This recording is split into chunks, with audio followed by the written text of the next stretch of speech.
네, 안녕하세요. 경영정보론 오늘 4주차 강의를 시작하도록 하겠습니다. 여러분들 지난 한 주 또 즐겁게 건강하게 보내셨길 바라고, 이번 주는 지난주하고 이제 또 다른 주제입니다. 경영정보 시스템이라고 하는 어떤 그런 포괄적인 주제에서 다양한 어떤 그런 세부 내용, 세부 주제들을, 소주제들을 다루게 되는데, 제가 오리엔테이션에서 이제 말씀드린 대로 어떠한 세부 주제는 이제 독립된 어떤 하나의 그 전공 강좌 수업으로서 더 심화적으로 이제 강의를 하고 있습니다. 그 중에 하나가 오늘 이야기할 이제 데이터와 지식 경영에 대한 부분이고, 실제 우리 경영학부 이제 교육 과정에 보시면 여러분들 경영정보론이라고 하는 이 강의를 듣고 나서 그 다음에 이제 들을 수 있는 과목들이 여러 개가 있는데, 그 중에 이제 하나가 이제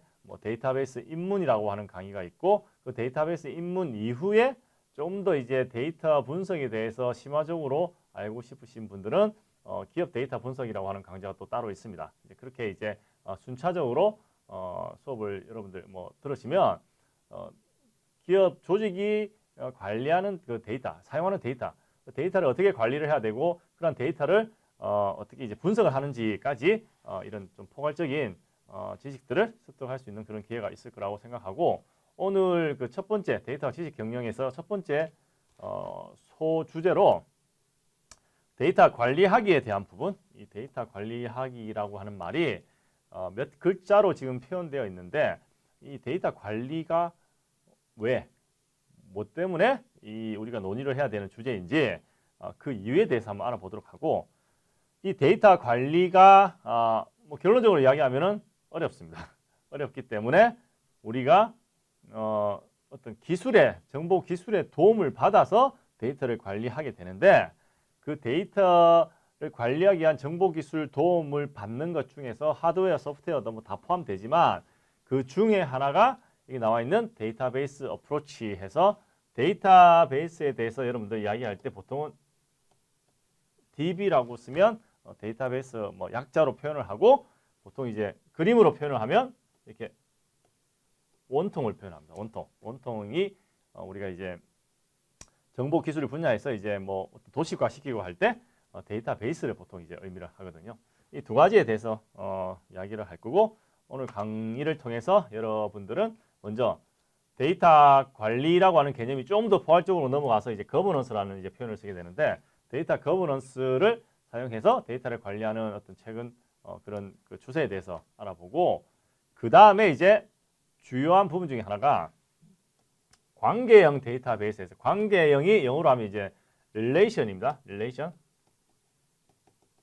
데이터베이스는 이제 DB라 했죠. 예. 그래서 보통 이제 RDB라고 표현을 하는데, 관계형 데이터베이스의 장점과 단점을 이야기한다. 왜 관계형 데이터? 관계형 데이터베이스는 하나의 모델입니다. 데이터를 관리하기 위한 여러 가지 어떤 그런 방법들이 있는데, 접근 방식이 있는데, 그 중에 하나로 있는 데이터베이스, 데이터를 관리하기 위한 모델입니다.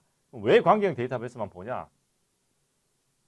1번, 관계형 데이터베이스는 이해하기가 쉽습니다. 사용하기가 쉽습니다. 두 번째, 지금 뭐 상당수의 그런 기관들, 데이터를 관리해서 데이터베이스 시스템으로 되어 있는 그런 기관들은 관계형 데이터베이스 모델에 기반을 두고 시스템을 구축을 하고 있습니다. 물론 그 여러분들 뭐 들어본 이제 빅데이터 있죠? 빅데이터.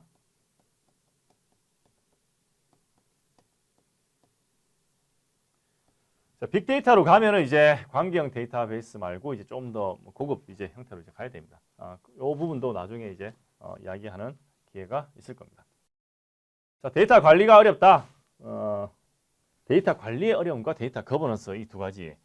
데이터가 왜 관리하기 어렵냐, 거기에 대해서 이야기하고 있는데, 그 이유는 데이터는 시간에 따라서 기하급수적으로 증가한다. 점차적으로, 예? 점차 아니면 점진적,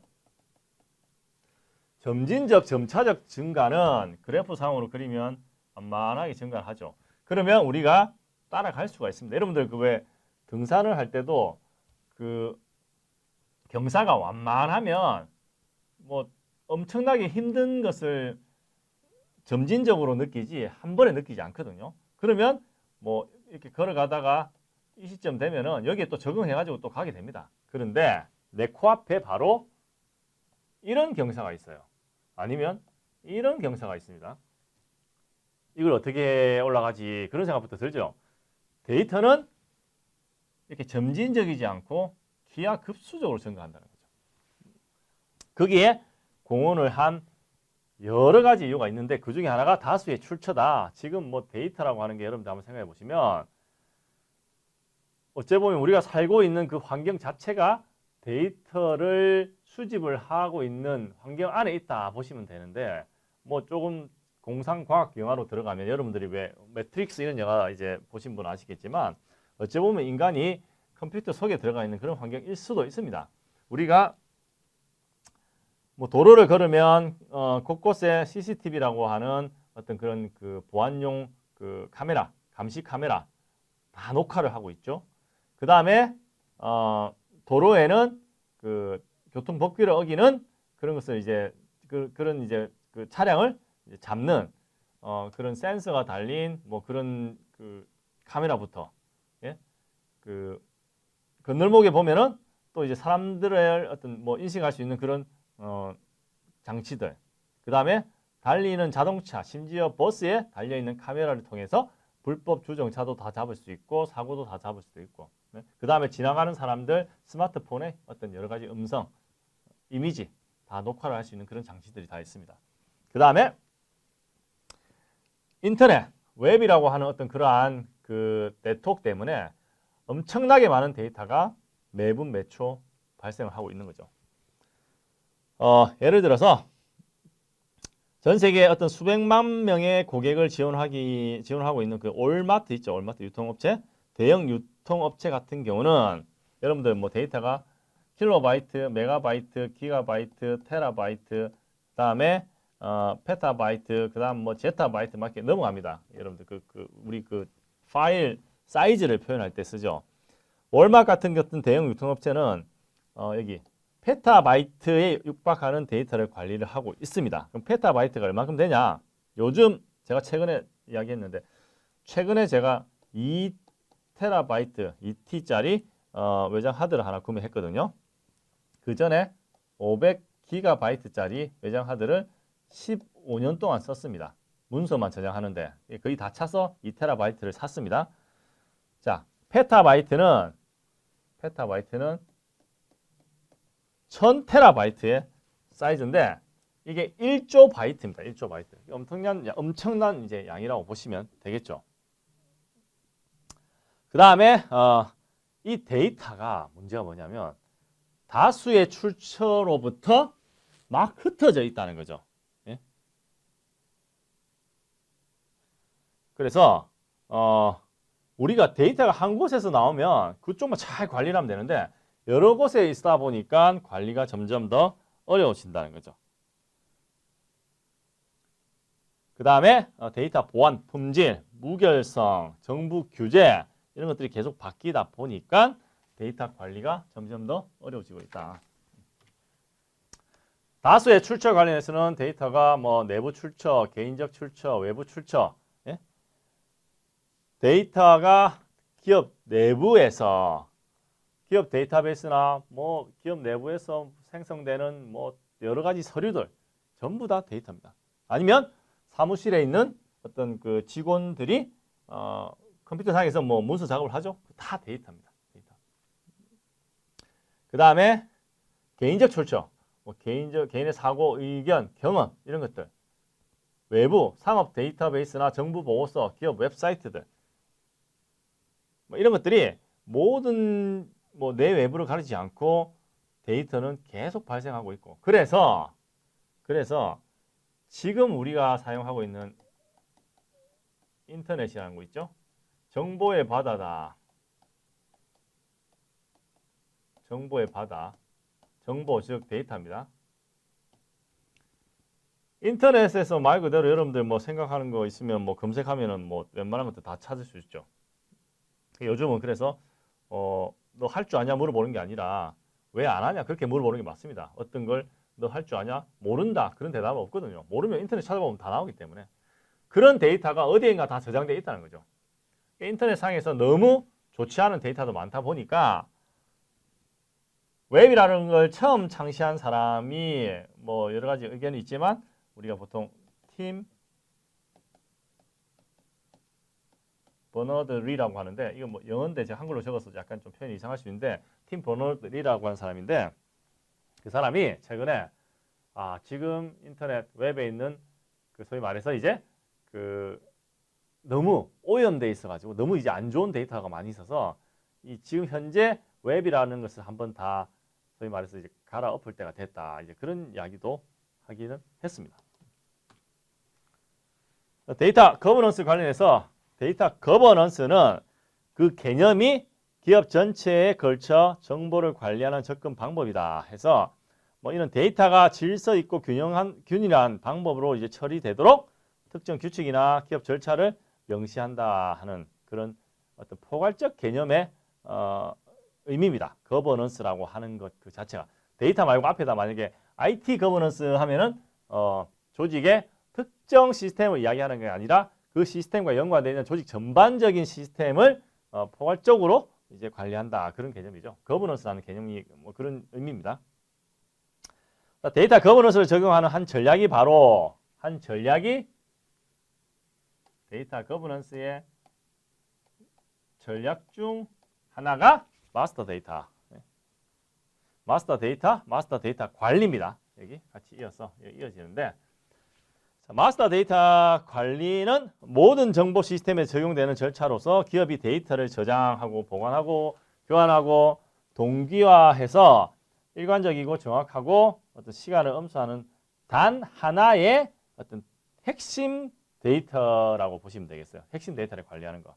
우리 뭐 그 마스터 데이터라고 하는 그 의미 자체가 기업 정보 시스템 전체에 사용되는 그 핵심 데이터라는 의미거든요. 그걸 갖다 이제 관리하는 체계라는 게 마스터 데이터 관리죠. 우리 뭐 마스터 키 그런 거 있죠. 마스터 키 있으면은 뭐 건물의 이 방 저 방 문 다 열 수 있잖아요. 그런 의미처럼 데이터도 마스터 데이터로 만들어서 전체가 관리될 수 있게 그런 전략을 가진다. 자, 이러한 데이터베이스의 그 접근 방식이라고 해서 데이터의 계층과 관계형 데이터베이스 모델 해서 두 가지를 이제 알아보도록 하겠습니다. 여기서 그래서 데이터베이스 관리 세 가지 문제 최소 요 두 개는 제가 요거 먼저 이야기하고 다시 넘어오도록 할게요. 우리 교재상에서는 요거 두 개 먼저 이야기하고 나서 이제 순서상 되어 있는데 데이터 계층 먼저 제가 말씀을 드리고 다시 돌아오도록 하겠습니다. 이 데이터 계층은 여러분들이 지금 이제 보고 있는 그 데이터베이스가 어떻게 해서 만들어져 있냐 이제 그런 의미인데 제일 밑으로 갈수록 그 규모가 커진다 생각하시면 되겠어요. 제일 위에 있는 게 이제 비트. 비트는 0과 1의 이진수입니다. 이진수. 0과 1이란 말은 컴퓨터가 사용하는 그 언어가 0과 1 이진수라는 거죠. 즉 컴퓨터가 처리할 수 있는 가장 작은 데이터가 이진의 의미라는 그 의미로 비트라는 걸 씁니다. 0과 1로만 구성이 될 수 있고 이 비트가 8개가 모이면 1바이트가 됩니다. 8개가 모이면. 그래서 여러분들 그 0, 0, 0, 1, 1, 0, 0, 하나, 둘, 셋, 7개, 0. 그냥 아무 때나 그냥 만들어 적은 겁니다. 이거 정확한 건 아니고. 하나, 둘, 셋, 넷, 다섯, 여섯, 일곱, 8개죠. 1바이트입니다. 1바이트가 의미하는 거는 뭐 문자, 숫자, 기호 등. 즉 여러분들 그 키보드에서 뭐 치죠. A 치죠. A 치면 컴퓨터가 인식하는 그 언어는 1바이트 이제 이런 거라는 거죠. A가 아니라. 자, 1바이트가 모이면 필드가 됩니다. 필드. 자, 이런 바이트의 어떤 논리적인 집합해서 뭐 작은 단어나 아니면 뭐 여러분들 학번 이런 것들 필드라고 합니다. 여러분들 학번 같은 경우는 그렇죠. 뭐 SID 점점 뭐 2021 0001 예를 들어서 이렇게 하면 이것도 하나의 바이트, 하나의 바이트, 하나의 바이트, 하나의 바이트, 하나의 바이트, 하나의 바이트, 바이트입니다. 이게 다 모여가지고 이 필드가 된다는 거죠. 예를 들어서 제가 지금 말씀을 드리는 겁니다. 여러분들 이름도 필드고, 여러분들 주소도 필드고, 전화번호도 필드가 됩니다. 각각의 필드는 여러 개의 바이트가 모여 있다는 거죠. 그 다음에 관련 필드의 모임. 소위 말해서 여러 개의 필드가 모여 있으면 여기 데이터 파일 아니면 테이블이라고 이야기를 한다는 거죠. 관련 필드의 논리적 집합. 예를 들어서 학생의 이름, 학생이 수강한 과목, 날짜, 평점 이런 집합을 우리가 레코드라 합니다. 레코드. 여러 개의 필드가 모인 게 데이터 파일이나 테이블이라 하고 그런 필드가 테이블로 구성이 되었을 때 그 안에 들어가는 각각의 데이터를 레코드를 합니다. 예를 들어서 이 표를 보면 되겠어요. 이 표. 여기서 학생 이름이죠. 필드입니다. 학생 아이디 필드입니다. 전공 필드, 평점 필드, 졸업 연도 필드. 여러 개의 필드가 모여가지고 여기 적혀있죠. 테이블. 표가 된 겁니다. 그 다음에 여기 셀리 아담스 각각의 하나의 이 로, 행 이걸 우리가 레코드를 합니다. 데이터베이스 상에서는. 여기 같은 경우는 하나, 둘, 셋, 넷, 다섯, 여섯, 일곱 개의 레코드가 있고 이 테이블은 하나, 둘, 셋, 넷, 다섯 개의 필드가 있죠. 자, 데이터베이스는 그러면 소위 말해서 이런 테이블이 여러 개가 있습니다. 여러 개가 있어서 이렇게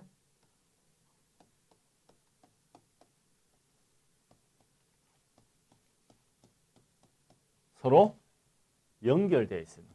이 전체를 데이터베이스라고 합니다. 네. 자, 그렇게 되면 어떤 일이 발생하냐? 내가 어떤 학생이 어떤 수업을 누가 가르치는 어떤 수업을 들었는지를 찾아낼 수가 있어요. 어떤 고객이 어떤 부품을 언제 얼마만큼 주문했는지를 찾아낼 수가 있습니다. 이렇게 연결되어 있다. 연결. 좀 글씨가 좀 나쁘네요. 관계 지어 있다 해서 관계형 데이터베이스가 됩니다. 데이터 계층은 그래서 데이터베이스가 되기 위해서는 이제 이런 것들이 모여서 된다. 왜 데이터베이스 관리 시스템으로 이제 하냐? 하나하나 뭐 관리하면 뭐 무슨 문제냐? 이제 그렇게 이야기를 할 수 있는데, 자, 거기에 대해서 보면 데이터베이스 관리 시스템은 세 가지 주요 문제를 최소화시킨다 해서 첫 번째가 데이터 중복, 두 번째가 데이터 고립, 그 다음에 데이터 비일관성입니다. 데이터 중복은 여러분들 뭐 의미를 아시겠죠? 같은 데이터가 여러 곳에 저장되어 있다. 데이터 고립은 프로그램이 타 프로그램의 데이터에 접근하지 못한다. 즉 데이터와 그 데이터가 사용하는 프로그램이 독립적으로 되어 있다는 거죠. 다른 프로그램을 가지고 예를 들어서 내가 MS 워드 프로그램이 있는데 MS 워드 프로그램으로는 아래 한글 데이터를 볼 수가 없다는 거죠. 마찬가지로 아래 한글 문서는 MS 워드로 열 수 없다는 겁니다. 즉 데이터와 사용하는 데이터와 그 어플리케이션 프로그램이 서로 이제 유연하지 못하다는 겁니다. 그 다음에 데이터 비일관성. 비일관성은 여기 데이터 중복으로부터 또 이제 발생하게 되는데 하나의 데이터가 여러 곳에 이제 저장되어 있으면 서로 일치하지 않은 경우. 예를 들어서 어떤 조직의 직원인데 내가 뭐 처음에 입사할 때는 여기 북구 침산동에 이제 주소가 있었는데 살다가 이제 다른 곳에 이사 갔어요. 예? 어디하고 중구 뭐 신천동, 동구 신천동 이런 데 이사를 갔습니다. 그러면 회사에 내 개인 직원 그 개인 정보에 내 주소가 바뀌어야 되겠죠. 예? 아니면 내가 회사 입사할 때는 월급 받는 은행 계좌를 뭐 KB 국민은행 했는데 뭐 살다 보니까 저기 뭐 다른 뭐 대출도 받아야 되고 대출 받으려니까 이제 월급 계좌를 지정해줘야지 그 금리가 좀 낮아지는 그런 조건이 있어가지고 뭐 신한은행으로 바꿨어요. 그러면 회사의 그 시스템에도 내 월급 계좌는 신한은행으로 바꿔줘야 되는 거죠. 네? 그런데 내 월급 계좌라고 하는 그 데이터가 회사 같은 경우는 내 개인 인사부에도 있고 회계부서에도 있습니다. 한 곳만 수정이 되고 한 곳만 수정이 안 되면 데이터가 일관적이지 못하죠. 비일관성이 발생할 수 있다. 그 말은 동일한 데이터가 중복이 되어 있다 보니까 비일관성이 커질 수 있다는 거죠. 자, 이러한 문제점 때문에 이러한 문제점을 최소화시키기 위해서 그 다음에 이 세 가지를 최대화시킨다 해서 먼저 데이터 보안, 무결성은 결점이 없다 그 말이고 독립성 해서 보안은 기업의 데이터가 뭐 필수적이니까 데이터베이스에 대한 공격과 어떤 실수를 막기 위해 어떤 높은 수준의 보안을 적용할 수 있다는 거죠. 데이터베이스 접근법으로 가면 소위 말해서 기업에서 사용하는 그 데이터가 저장된 곳은 이 원통 하나입니다. 이것만 잘 보호하면 됩니다. 예? 데이터 보안성이 높아지고 결점, 데이터는 특정 조건을 만족시켜야 된다 해서 예를 들어서 데이터를 우리가 입력을 할 때 주민등록번호란에는 글자가 있으면 안 되겠죠. 예? 그런 걸 데이터베이스 시스템 상에서 디자인을 할 때 설정을 해두는 거죠. 여러분들 왜 그 어떤 사이트에 회원 등록할 때 암호 같은 거 넣었죠. 암호 해가지고 옆에 적어놨죠. 암호는 뭐 문자, 숫자는 뭐 그 연속되는 3개의 숫자는 안 된다. 뭐 그런 조건들이 요즘 많이 있죠. 근데 그렇게 숫자 연속되는 숫자 안 된다는데 내가 만약에 뭐 1, 2, 3, 4 이렇게 하면은 그 오류 메시지가 나오죠. 경고 메시지 같은 거 잘못됐다고. 예? 그러니까 그 암호를 입력하는 그 네모칸 있죠. 이 네모칸에 그러한 그 조건을 갖다 걸어 놓은 겁니다. 그래서 예를 들어서 그 성별은 남자 아니면 여자입니다. 예? 그렇게 되면은 둘 중에 하나인데 내가 성별을 남성, 여성 안 하고 뭐 이상한 다른 걸 했다. 그러면 이제 오류가 생긴다는 거죠. 무결성. 우리가 이제 데이터를 관리하다 보면 결점이 생길 수 있는데 시스템 상에서 그걸 최소화시켜 준다는 겁니다. 독립성은 앞에서 이야기한 거 이거 그 데이터의 고립과 반대되는 의미인데 프로그램과 데이터는 상호 독립돼야 하는 데서 모든 프로그램이 동일 데이터에 접근 가능하다. 이제 이런 것들을 극대화시켜주고 여기 있는 문제점들을 최소화시켜주는 그런 역할을 하고 있다. 이러한 데이터를 관리하기 위한 방법 중에 모델 중에 하나가 관계형 데이터베이스입니다. 관계형 데이터베이스는 여러분들 아까 말씀드린 대로 데이터베이스 입문에 가면 상당히 많이 이야기를 할 거고 뭐 실습도 하실 거고 이해하기 쉽고 사용하기 쉬운 관계형 데이터베이스의 주요 개념으로 해서 몇 가지만 지금 나와 있는데 실제 관계형 데이터베이스를 이해를 하시려면 한 학기 수업을 들으셔야 되죠. 마이크로소프트 액세스 같은 경우 관계형 데이터베이스를 지원을 해주는 프로그램이라 생각하시면 되고 관계형 데이터베이스는 이제 데이터베이스 관리 시스템에서 영어로 DBMS 데이터베이스 매니지먼트 시스템입니다. 이거는 이제 액세스 같은 경우는 이제 뭐 개인용 DBMS라고 이야기도 하고 이거 말고도 이제 기업용으로 가면 이제 오라클도 있고 그다음에 MS 뭐 나오는 이 프로그램도 있고 뭐 기타 뭐 많이 있습니다. 오라클 데이터베이스가 이제 제일 많이 이제 사용되고 있고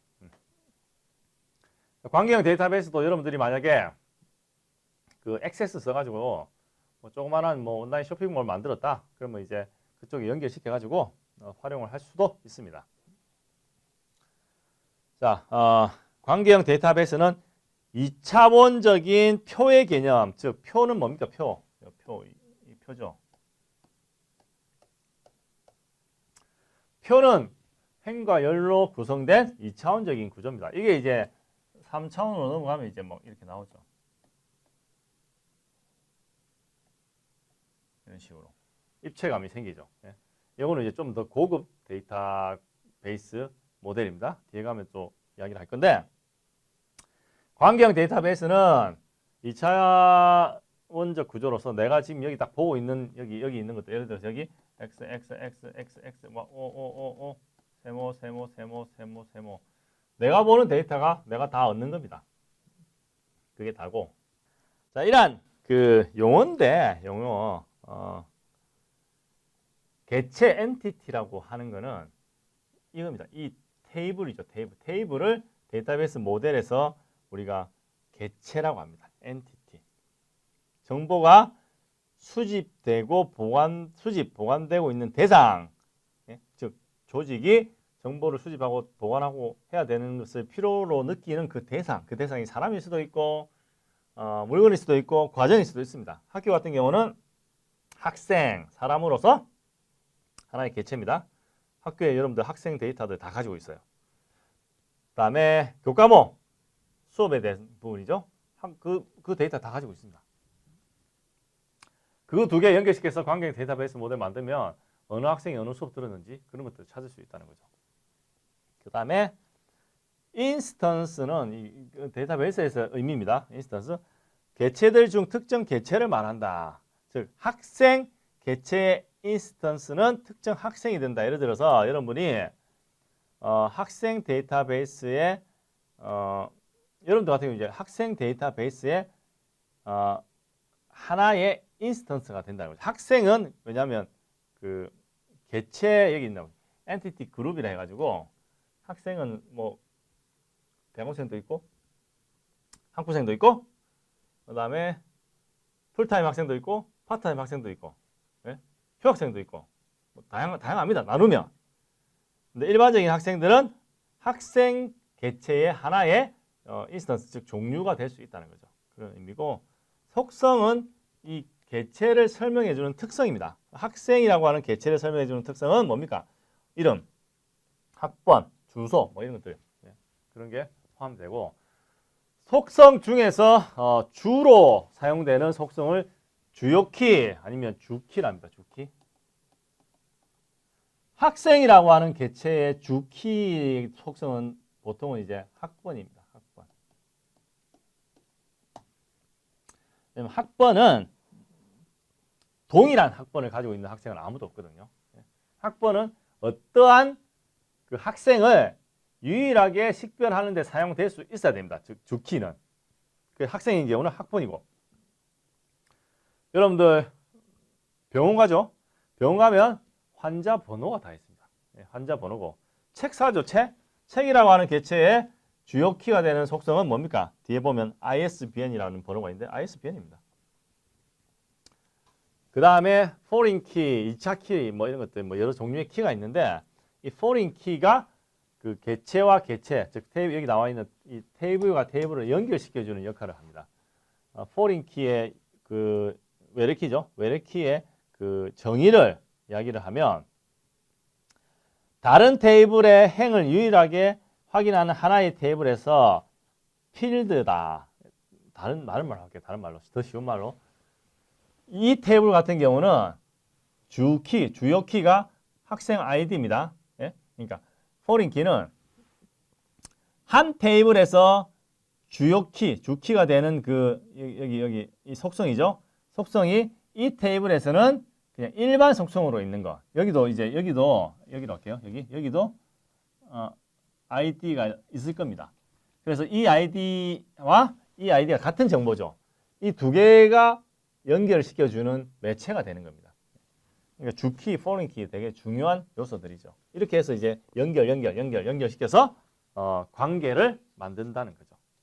이런 관계형 데이터베이스는 기본이 이렇게 되어 있고 그 외에 뭐 더 세부적인 것도 상당히 많이 있는데 2차원적 테이블 구조를 가지고 주키, foreign key를 이용해서 주키, foreign key는 여기 나와 있는 그 속성입니다. 속성. 속성은 그 개체를 설명해주는 특징들이고 이용해서 서로 연결을 시킨다. 제가 시간 관계상 다 보지는 못하는데 이게 어떻게 되냐면 액세스 프로그램에서 잠시 보시면 새로운 데이터베이스를 만들어서 여기서 테이블을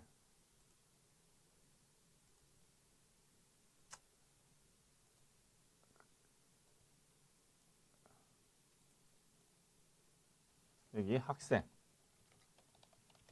그냥 여러분들 이거 그냥 보기만 하세요. 해서 그냥 여기 SID 이름 이렇게 했습니다. 그 다음에 탭을 하나 더 만들어요. 네? 탭을 하나 더 만드는데 이거는 뭘로 할까요? 만들었습니다. 교과목의 번호, 그 다음에 교과명,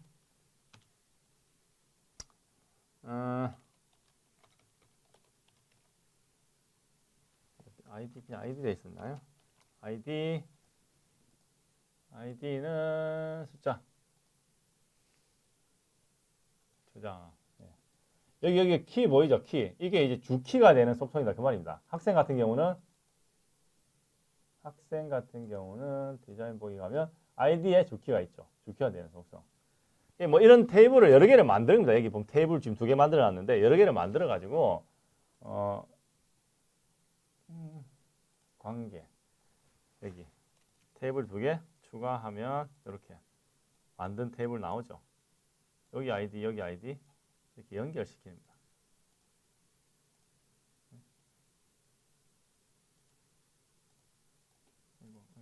죄송합니다. 이렇게 연결이 돼요. 이래서 이제 관계형 데이터베이스다. 이런 테이블이 이제 많이 만들어지는 거죠. 이제 하나가 이제 데이터베이스가 되는 겁니다. 여기 메뉴에 보면 데이터베이스 1 이게 이제 데이터베이스의 이름이에요. 여기다가 이제 나중에 뭐 버튼도 만들고 기타 등등 여러 가지 집어 넣어가지고 우리가 쓰는 그런 시스템처럼 보이게 한다는 거죠. 그래서 이번 강의에서는 여러분들 그 데이터와 지식 관리에서 데이터 관리가 왜 어려운지 그 어렵다 보니까 이제 그게 데이터를 관리하는 데 있어서 데이터 거버넌스 그런 개념으로 이제 넘어가게 되었다. 거기에 대해서 말씀을 드렸고 그 다음에 그 관계형 데이터베이스에 대해서 데이터베이스의 기본 기초 그 용어부터 관계형 데이터베이스가 주는 어떤 그런 장점, 그 다음에 액세스에서 뭐 잠시 제가 보여드린 건데 여러분들 그 데이터베이스 관련된 거 우리 경영정보 수업이다 보니까 데이터베이스만 뭐 너무 많이 이야기할 수는 없으니까 더 세부적인 내용들 프로젝트까지 하면서 할 수 있는 그런 강의가 이제 데이터베이스 입문이라고 하는 그 강의가 있기 때문에 이제 그쪽에서 좀 더 학습을 할 수 있도록 하고 우리 수업에서는 이제 기본 개념만 이야기를 했습니다. 자, 이어서 이제 그 다음 수업 시간에는 그 빅데이터 여러분 빅데이터 많이 들어봤을 건데 빅데이터가 무엇인지 빅데이터의 특성 그 다음에 기존 비즈니스 데이터와 이제 빅데이터 좀 비교해 보는 거 무엇이 틀린지 자, 이러한 빅데이터가 출현하게 된 어떤 기술적, 사회적, 경제적 그런 측면에서의 그 배경이 무엇인지 거기에 대해서 알아보는 시간을 갖도록 하겠습니다. 예, 오늘 강의는 이걸로 마치도록 하겠습니다.